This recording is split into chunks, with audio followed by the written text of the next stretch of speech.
You're such an asshole. Hello, children. I look like shit. Just like, oh man, I don't look good. I feel fine. Anonymous as possible. Been an actuary for many years and make over $200,000. Where have all the good men gone? Anything analytical or visually related, I'm 5 times faster and better than anyone else I know. I'm also good with people and normal, which is abnormal for a math nerd. I've been told. I'm sick of the corporate BS. See, you'd be like the perfect candidate for corporate executive, like leadership, but I know you don't want it.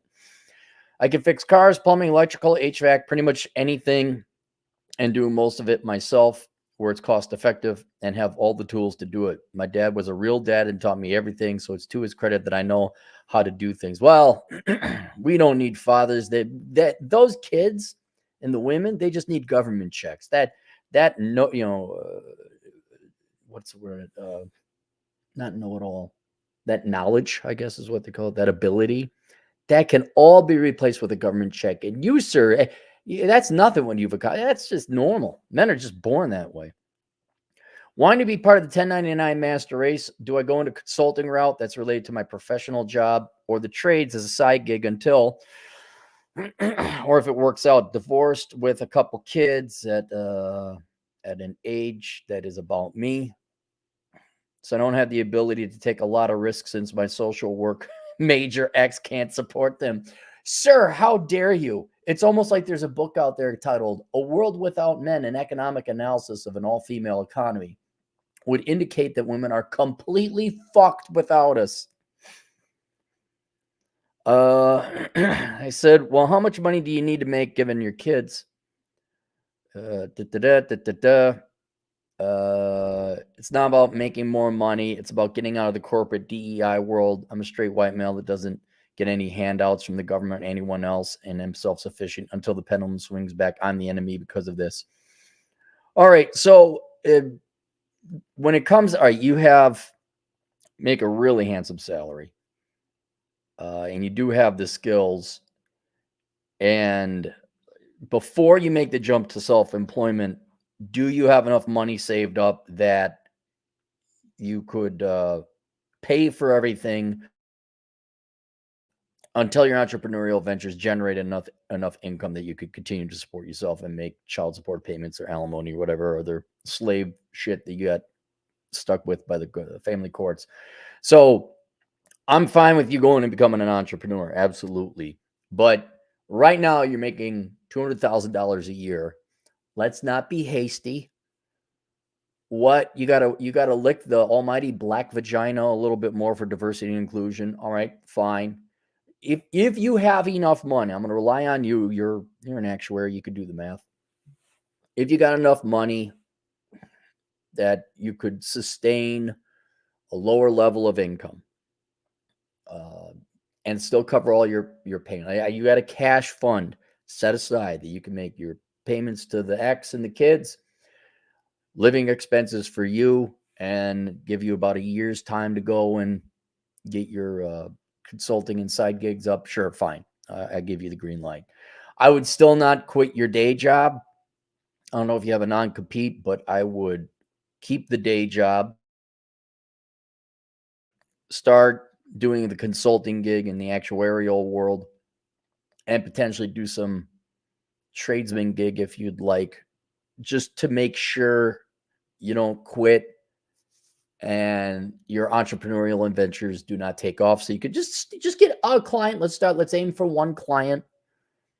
I'd do that before you start. But again, you might have $500,000 saved up in the bank. It's like, well, yeah, go do it now if you want. You got plenty of cash. So assuming you got that squared away and taken care of, in terms of what I would do, whether it's actuarial consulting or tradesman stuff, I would do both. I would do both for a couple of reasons. One, you don't know which one you're going to enjoy more. Two, you're not going to be hit with 80 hours a week for both. It's not like you're just going to quit your job and then the very next day, like, oh crap, I got too many clients to turn away. You're probably going to need to do a little bit of both to get some kind of income. And frankly, I would scale it between the two. depending on what for example, back in the day, I taught dance class, and then I had finance classes, and then I worked security as well on top of a daytime job. I didn't take all the security shifts, nor did I sign up for all the dance classes that I could have. I kind of balanced them out. I think having that diversity in your career would be good. But if I had to choose one, I'd probably go the actuarial route simply because you're there. You have the expertise. Your resume must look great, except for that white penis you got. You got to get rid of that white penis. That shit's got to go. Yeah, if you know where there's a place for you to do some consulting and get paid a lot of money right off the bat, that seems to be the easiest thing to slide into. The tradesman thing, that's a little bit different, where if you're looking at a dedicated electrician or a dedicated plumber, you need to get your licensure in that. I do know because a buddy of mine, he bought a handyman franchise, which I don't think you need a franchise. I think you could just go do the handyman work. Is it going to make you actuary money? It's possible. There's so few real men out there that know how to fix shit, and there's so few men out there who work and show up on time. I think that's just a gold mine. That's not even a gold mine. Those are bricks of gold laying out in the field, and all you got to do is go out there and pick them up, because the Gen Xer and younger types are too lazy to go do it, show up on time. My concern there is one of licensure and insurance, where if you're a handyman and you fix Gertrude's rocking chair, but it breaks and she falls and the family comes after you, that's where I'd be a little bit afraid of being a handyman. So you definitely have to look at insurance.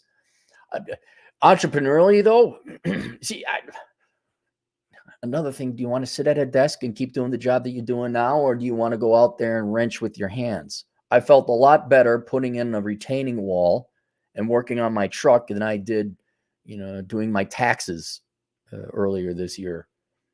So I say you do both. Set up a handyman. So if there's no competition, there's none. Well, I mean, okay, you could live in the one town where the men are not a bunch of jerk offs and they're showing up and they fix their stuff and women don't need them. But I'm going to assume that there is a dearth of men that have handyman skills, let alone the tools, let alone the work ethic and discipline to show up on time and do it. I think that's one you could set up, Hank's Handyman Service.com, serving the Detroit area. Just run some ads, put an ad in the paper, go to the apartments and just put up a flyer, talk to the apartment admin or manager, like, hey, you want to find a place where all the under 40 something women are, and because they're not going to fix their shit. They have master's degree in jerk off studies. And you're just like, yeah, I'll fix the toilet. Although there might be a property manager, a janitor. If they need assembly of furniture, cars, and all that. But you're definitely going to want to look at the insurance issue, especially cars. And I'm sure some people would say you don't want to work on cars unless you got insurance, or you need to be a mechanic, things like that. So I'd tread carefully in that area. But yeah, I'd do it. I would do both. Then you got diversified income, and then you'll sit there and like, okay, I got 15 hours of actuarial work and I got 20 hours of handyman services this week. Do I want to golf for the rest of the, do I want to work on somebody's car, or do I want to go look at some spreadsheets a little bit more? Just a nice, there's no incorrect answer. Just try a little bit of both. See what you like to do. One year, like, I got a hankering for some actuary shit. And the other year, like, I don't want to look at a spreadsheet or a graph or a chart ever again. I want to go and fix Gertrude's pool. Just make sure you charge all the we don't need no man women, the we don't need no man tax. Like, oh, you don't need no man, but here I am fixing your toilet. Okay, that's like $800.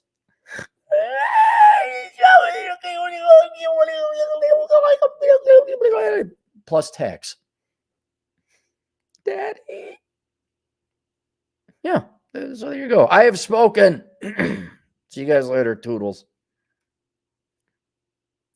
Oh God, John, it's Chad Elkins, not Vlad Elkins. Chad Elkins.